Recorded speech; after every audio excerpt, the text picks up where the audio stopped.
Hi Earth Angels! Kamusta? Welcome back to Pinay Angel Tarot. This reading is a love message. For no specific sign, this is for anyone. General love reading, kaya maaaring mag-resonate o hindi. Pero pag nag-resonate, comment nyo para alam ko. Kamusta kayo guys? Comment present para alam kung nanonood kayo. Okay. So, tingnan natin yung angel numbers for our lovely viewers. Angel numbers. Oh, wow! 11-11. I love this. Intuition. Trust in yourself. Your inner whisper is working hard to let you know that it is guiding you. Listen in. What is it saying? Feel it. Where is it telling you to go next? See it. Close your eyes and allow. Trust the path you are on. Pakinggan mo doon yung intuition mo at magtiwala ka sa sarili mo. Yung iba kasi sa inyo guys, parang kinakalabit na kayo ng mga angels nyo pero dinidedma nyo. This is a reminder and this is also to encourage you na it's okay to trust your intuition. And it's best to trust your intuition para magkaroon ng positive na changes sa life mo. And I feel like this is not just a small thing. This is a big thing na paparating sa life mo, nangyayari na ngayon. Kaya sinasabi sa'yo na magtiwala ka sa sarili mo kasi it's a journey. It's a long journey. That's what I'm hearing. Affirmation, my intuition speaks to me and I listen. I trust that all things are happening for a purpose. Ayun, kasi may purpose kung bakit nangyayari mga bagay-bagay. Kaya mo, kailangan pakinggan ang intuition mo. Okay. So, take it easy. Take it easy. So, from the tarot, overall energy is, oh my gosh, the Tower. This is about transition. I can see someone stubborn. Yung taong kadil mo. Matigas ang ulo. Parang pinipilit niya kung ano yung mga paniniwala niya, kung ano yung mga paninindigan niya sa buhay. Pero this is also the universe telling this person to let it go, na wag ipilit kung ano yung gusto niyang mangyari and instead to trust in the process. This is a transformation na pinagdadaanan nitong connection na ito, nitong taong to improve himself or herself. Okay, yung person mo ay binibigyan ng pagsubok kasi yung pagsubok na yan ay magdadala ng blessing para sa kanya. And this is someone who is trying to resist your love connection. Kasi ayaw niya ng... Yung iba sa inyo ayaw ng commitment. Yung person nyo, ayaw niya ng kinokontrol siya. Ayaw niya yung parang meron siyang responsibilidad, pakiramdam niya. At yeah, kaya they are resisting to be a better person. Okay, pero si universe na mismo yung nagsasabi na kailangan mangyari itong mga changes na to. And for some of you guys, this person is experiencing karmic justice. Kung may ginawa siya sa yung masama, binabalik sa kanya. Hindi dahil sinadya mo yon kasi hindi naman ikaw yung gumawa nun, but it's the universe telling this person na there is always a consequence sa lahat ng mga ginagawa niya. Kung gumagawa siya ng kabutihan, may ibabalik na kabutihan. Pero kung kabaliktaran naman yung ginagawa niya, syempre, ganun din yung ibabalik ni universe.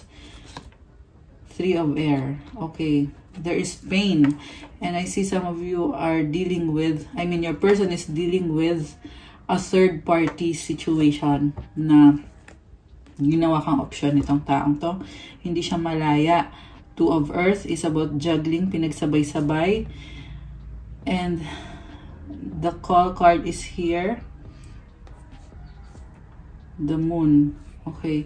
This is someone na hindi niya kayang harapin yung mga, sabi ko nga kanina, yung mga pagbabago na nangyayari. Kaya pinili niya na pagsabay-sabayin na lang. Dalawa yung person niya or yung kadate niya, sabihin na lang natin, or yung karelasyon niya. Tapos hindi niya kayang iwanan yung isa. Yung dalawa, hindi niya kailangan iwanan. Kaya sabi niya, pagsabay-sabayin ko na lang, mas masaya. Kaya lang si universe, ayun. Kaya lang si universe nakikita lahat eh. Kaya sinasabi ni universe, hindi pwedeng ganyan. Kailangan may bitawan ka. Okay.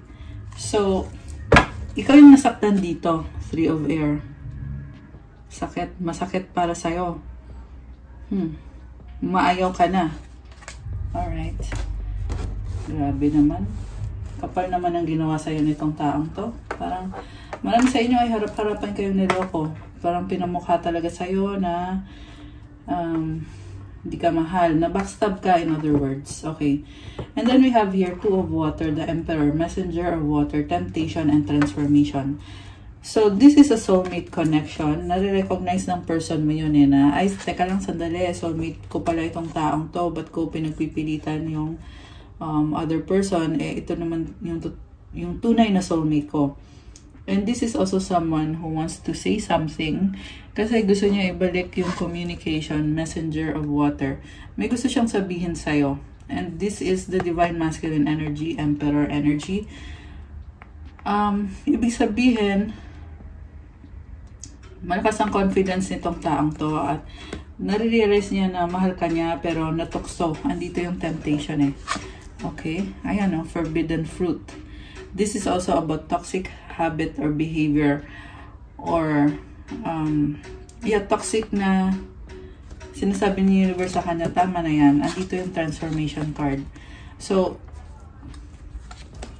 mali na talaga yung ginagawa nitong taong to. Ayan o, this is a very unhealthy pattern. And transformation, alam mo, kaya din nangyayari itong problem na to, itong toxic na pattern na yan. Kasi, pag binago yan, this person will have a big change. At this person will be much better, so much better. 202 angel numbers on the screen now. Okay, yung nga lang, the person, yung person mo, kailangan gawin niya yung part niya para maayos niya yung buhay niya. Kasi hindi makapasok yung blessing hanggat hindi niya inaalis itong mabigat na temptation, bisyo, bad habit, addiction. Ito yung nagiging blockage sa mga blessings niya.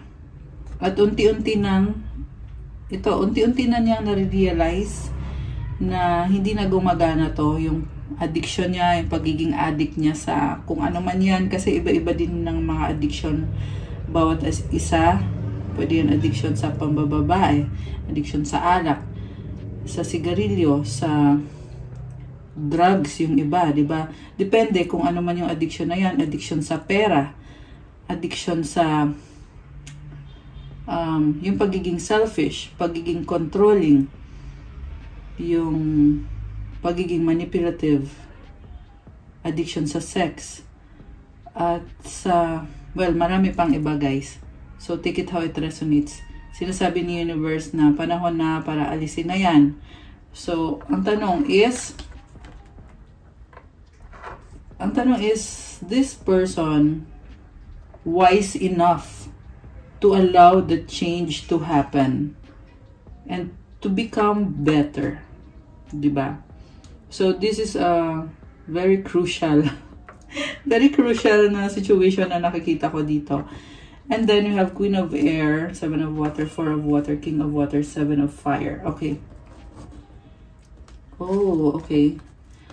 So, this is you looking at your options. Natuto ka na eh. And, sa totoo lang, parang bigla mo na lang siya nakalimutan. Kasi ang daming mga good things na nangyayari sa buhay mo na sobrang mong ini-enjoy. Not to say na never mo siyang minamahal o ano, but you have already learned your lesson. Kasi lahat na napagdaanan mo sa taong to. Lahat na kalokohan, lahat ng ups and downs. Yung pinaka-worst na ay nakita mo na, napagdaanan mo na, naranasan mo na. So, you are no longer someone na pwedeng lokohin or pwedeng hindi ka na mauuto. And I am seeing you being very practical and logical at the same time. And kung papasok man itong taong to sa buhay mo, yung reaction mo dito ay parang ano lang, magpapakatotoo ka lang talaga. Na magtatanong ka kung ano to. Parang matatawa eh. Yung nakita ko dito, parang matatawa ka, magugulat ka. Kung, kasi nakita ko eventually babalik siya sa buhay mo. Although sa ngayon, hindi pa siya healed. Nasa healing process, oo.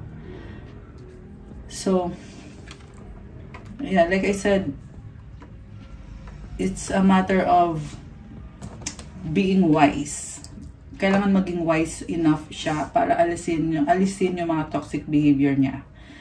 At the moment na pumasok siya ulit sa buhay mo, ang nakita ko dito is magpapakatotoo ka lang. Kasi masaya ka na. Actually, you have a lot on your plate. Marami kang gustong gawin. Nag-i-enjoy ka. And when it comes to love, di ka masaya sa pinakita niya sa'yo.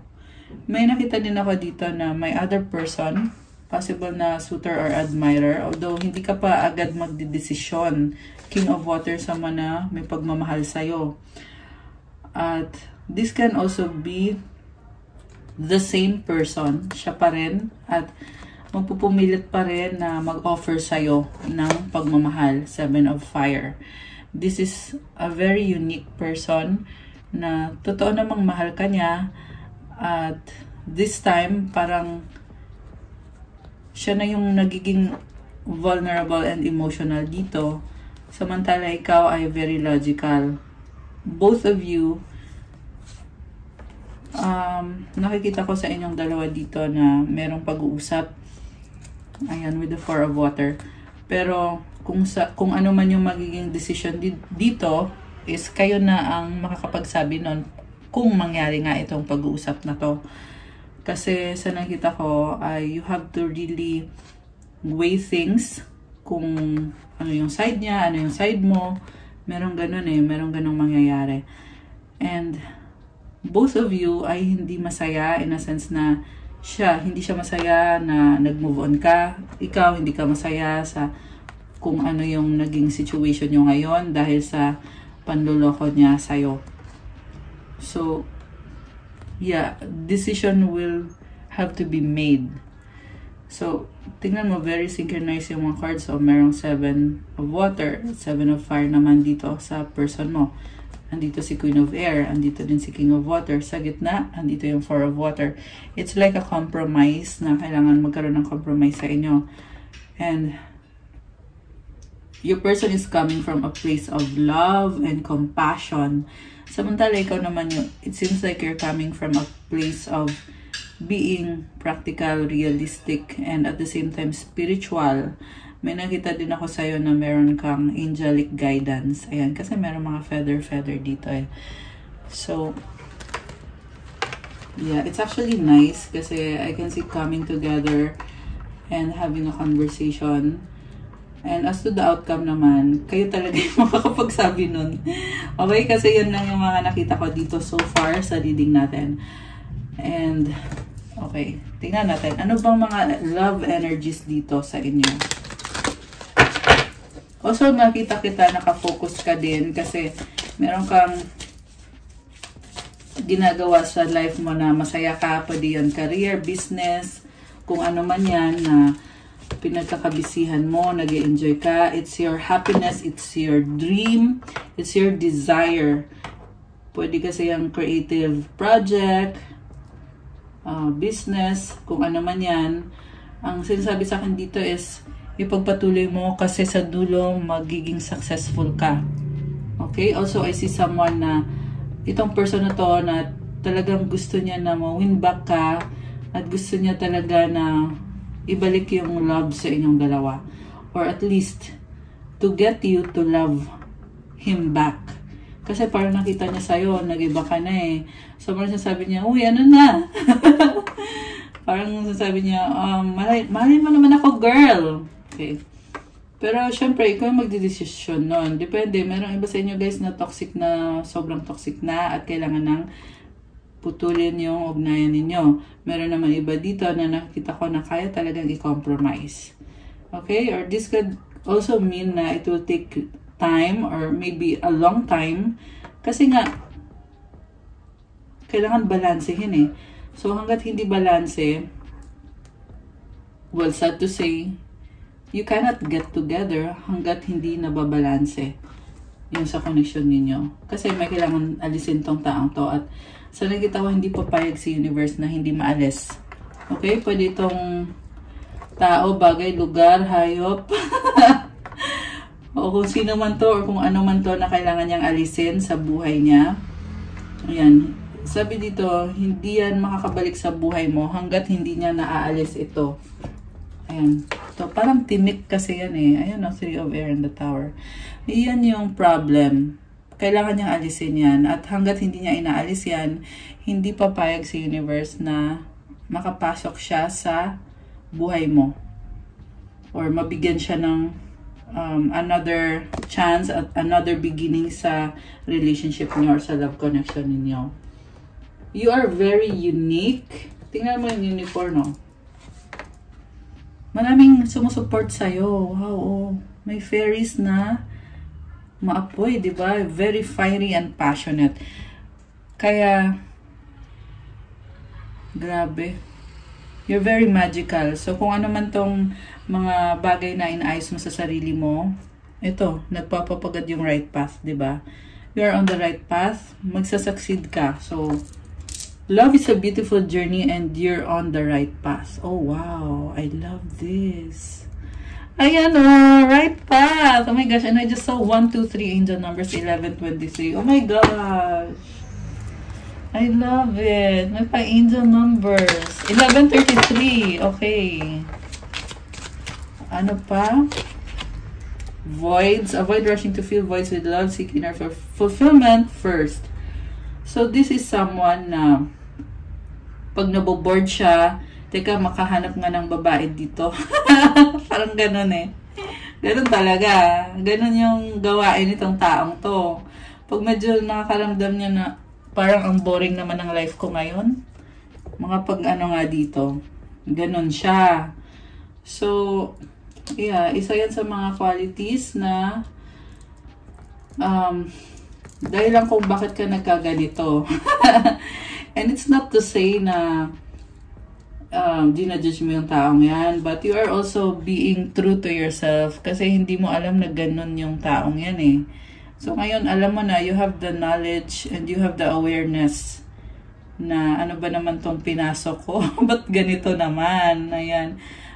You're seeing it through new eyes. Ayan, kita mo yung mata niya, oh, parang nag-glow eh, na nakikita mo yung realidad.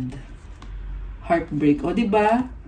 So, this is painful. Sa totoo lang. Masakit talaga.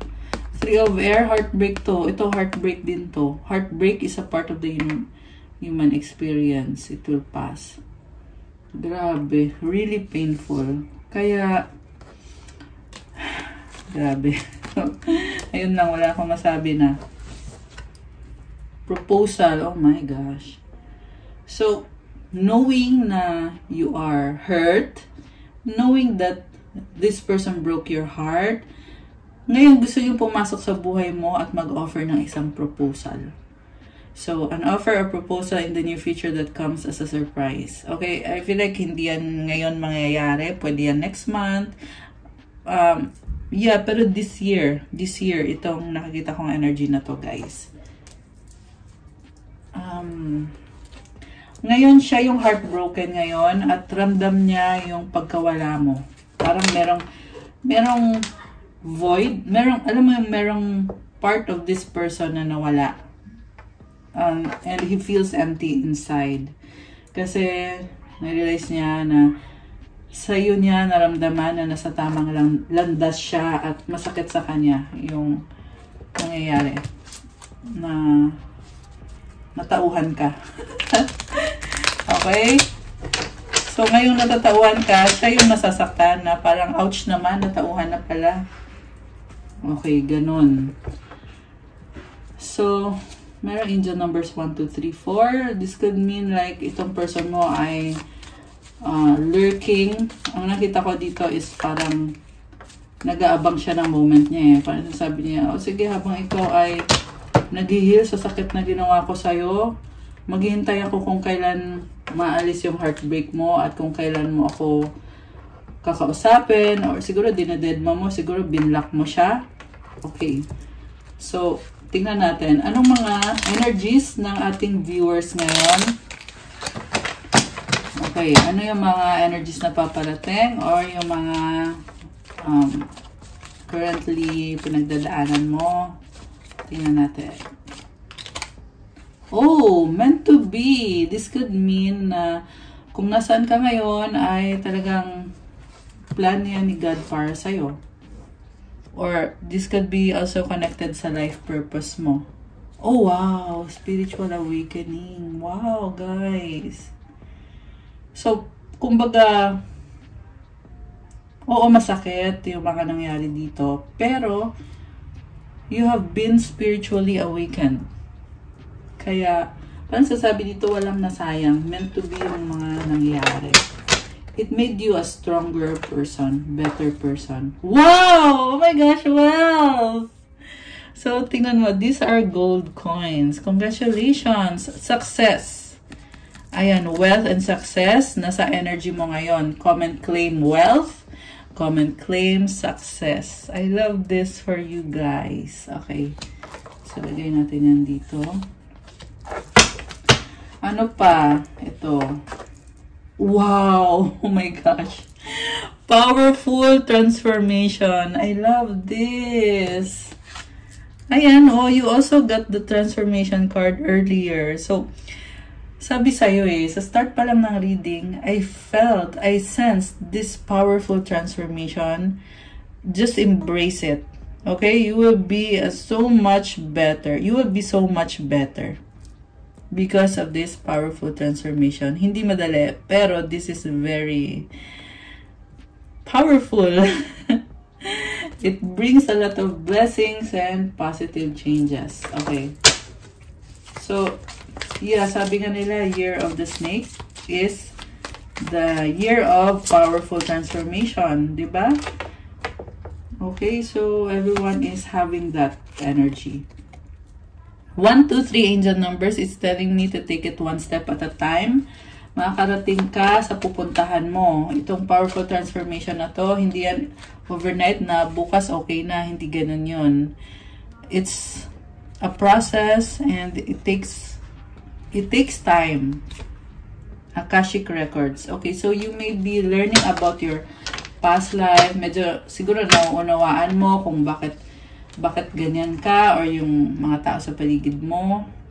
Okay, or maybe you are someone who has the gift to know the Akashic records and to know some lessons na nagdadala sa'yo ng spiritual awakening, nagdadala ng success, ng wealth.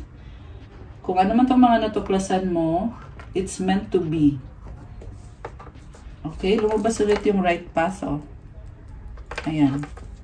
Pagpatuloy mo yung journey mo kasi nasa tamang landas ka. What else? Oh, wow! Spirit guides are with you. So, yung spirit guides natin, minsan akala natin ikaw yun, ikaw iniisip mo, ito yung gusto mong gawin. Pero sa totoo lang, lahat tayo, meron tayong spirit guides. Sila yung nag-guide sa atin kung paano natin approach yung buhay natin. So, make sure also na pakinggan mo yung spirit guides mo, 'di ba? Kasi i-bless ka nila, meron yang blessing na kapalit. If you are listening to your spirit guides, and yeah, right now it's telling me they're guiding you through this powerful transformation. Okay, anything else? Kuha tayo ng 3 pa.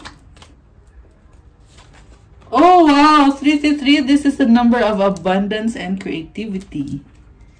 One more. Oh my gosh. You have a wish granted, guys. Comment, claim, wish granted. I love this. 19 angel numbers on the screen now. Okay? Comment, claim, wish granted. Okay. One more. Last one. Oh, wow. Oh my gosh. Parang nag-goosebumps ako dito, ah. You are a star seed. Ganda naman, daming stars. So, grabe! Grabe! This is a very strong energy, okay? Some of you viewers here, you are a star seed, okay? You are very unique and powerful. Kaya naman powerful din yung transformation eh. So, you are very gifted. Kakaiba ka. At marami kang tinutulungan at matutulungan. Pansinin mo guys, oh. Ayan. Wish granted ka na at starseed ka. 363 abundance. So, yung mga manifestation mo ay nakukuha mo. Yung wish mo. And also, yung pagtulong mo sa kapwa mo, nibibless yan sa'yo. I mean, binibless ka. So, pagpatuloy mo yon. Alright. Also, yung wealth din. Grabe! I love this. So, yung wealth naman is because marami kang mga good deeds, kaya bumabaha yung wealth. And also, yung mga ginagawa mo is very pure. So, ganun yun guys. Kung magtataka kayo, bakit merong ibang tao na hindi nagiging successful yung business nila dahil sa merong some sort of corruption or some sort of panloloko na involved. Ayan. So, sooner or later, it will crumble pag ganun. On the other hand, if you are doing things honestly, and with purity in your heart, talagang ma-enjoy mo yung wealth energy. Bubuhos at bubuhos yung wealth. Ibibigay at ibibigay sa'yo ni God yan. Okay. So, tingnan natin, ano po bang energies ng taong connected sa'yo? Tapos kukuha tayo ng advices. Anong energies ngayon itong person na to? Who wants another chance? I'm not happy in my current situation. I'm miserable without you. Oh my gosh. This is a revelation. Hindi siya masaya.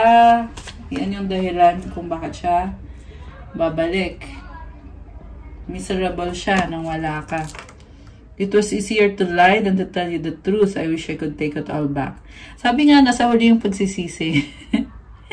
Hindi naman nauuna yung pagsisisi eh. So, ang tanong nandito is,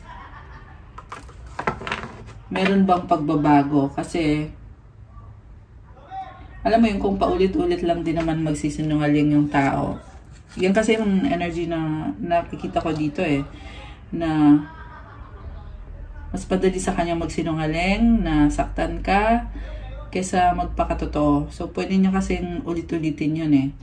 So, you have to really, just keep your guard up lang. Kasi nakita ko pa rin dito sa person mo, this is someone very cunning, na kung nagawa niya dati, kaya niya pa rin gawin ulit. Meron din kasi iba guys na sa simula lang matino. Yeah, kasi may nakita ko na gusto niya makuha yung loob mo, papakita niya sa yung best niya, tas well, after some time, balik sa dating gawain. Diba? And you don't want that. So, yeah. That is also the reason why you have your guard up. Wala ka ng pake. Diba? Kumbaga, nakita mo na lahat eh. Diba? So, bibigyan ka niya ng same old thing. Same old shit yung naririnig ko. Or, papakita lang niya yung kabutihan niya sa simula. Alam mo na kung anong kasunod. Diba? So, yeah, anyway. I'm tired of the silent treatment. I want to sit down and talk about this once and for all. Oh my gosh. Alam mo yung nakita ko sa person mo, this person is so attracted to you at namimiss ka niya. Okay?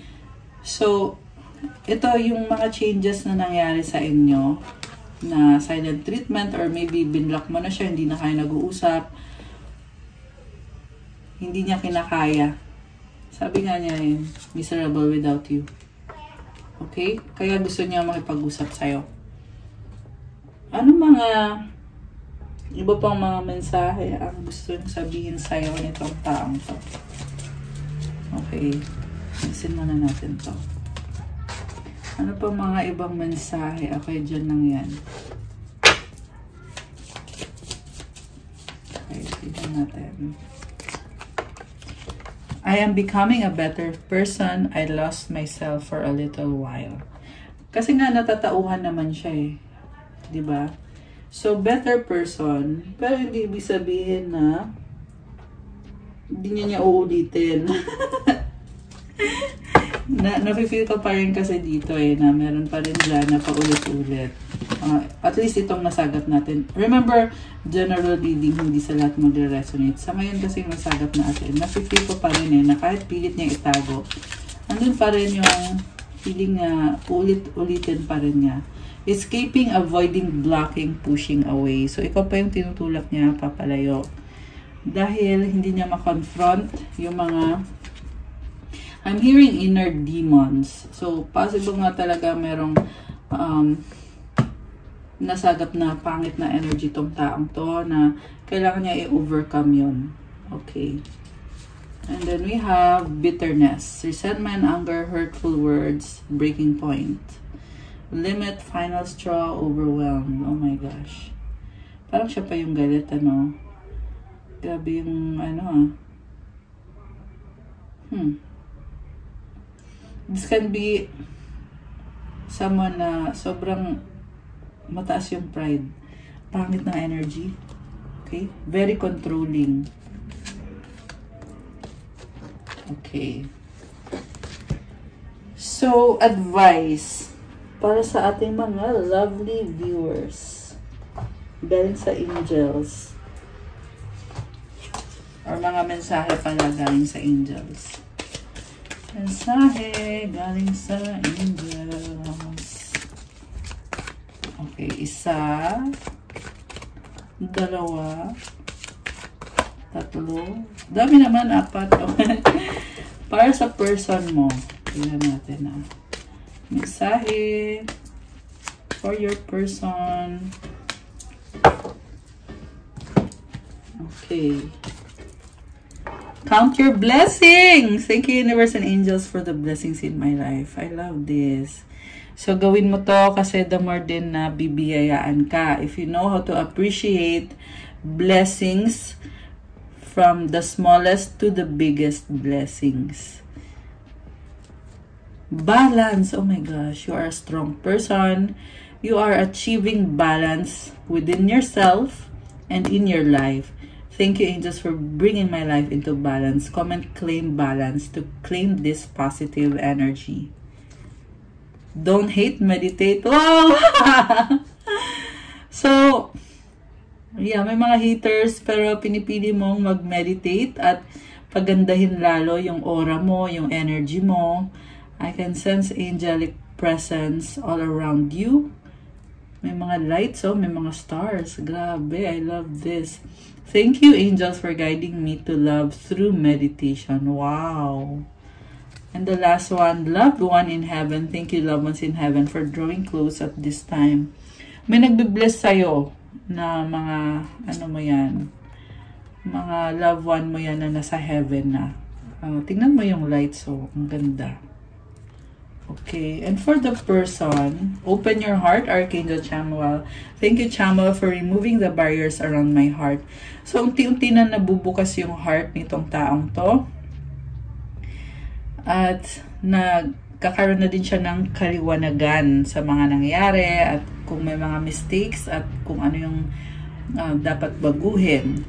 Pero it's a start. I'm hearing na it's a process. Express your creativity. Thank you, angels, for helping me to express my inner creator. Mukhang meron siyang gustong sabihin or meron siyang gustong kailangan ilabas. Ayan. Mga damdamin man yan. Kailangan na siguro, meron ako nakita dito, guys, na merong mga emotions na naging stagnant na kailangan i-express. Ayun, kailangan ilabas para gumaan. Okay? Siguro kailangan din ng person na to yung prayer. Well, syempre lahat naman ay kailangan magdasal talaga. Ayan. Okay, guys. That's all for our love message for today. Thank you for watching. Please like the video, comment, subscribe, and hit the notification bell. Kung nag-resonate kayo at kailangan nyo ng more information, you can book a private reading. Message na kayo sa Viber or sa WhatsApp para mas mabilis. Nasa description box yung contact details. Check out my Instagram if you want to start your crystals journey. May mga crystals, marami at iba-iba. Tutulong sa'yo to bring you good energy, to help you heal, help you manifest better and manifest faster. And yeah, malaking tulong to sa vitality, sa self-confidence mo, at sa pag-attract ng swerte. So, tingnan nyo na lang po doon at i-message nyo na lang ako. Also, please follow my Instagram kasi kailangan ko yung support nyo. Thank you, Earth Angels. I love you guys. Have a good day or night. God bless you all. Stay safe. I'll see you again soon. Stay happy. Sabi ng angels mo, stay happy. Ayan. Love you guys. Bye!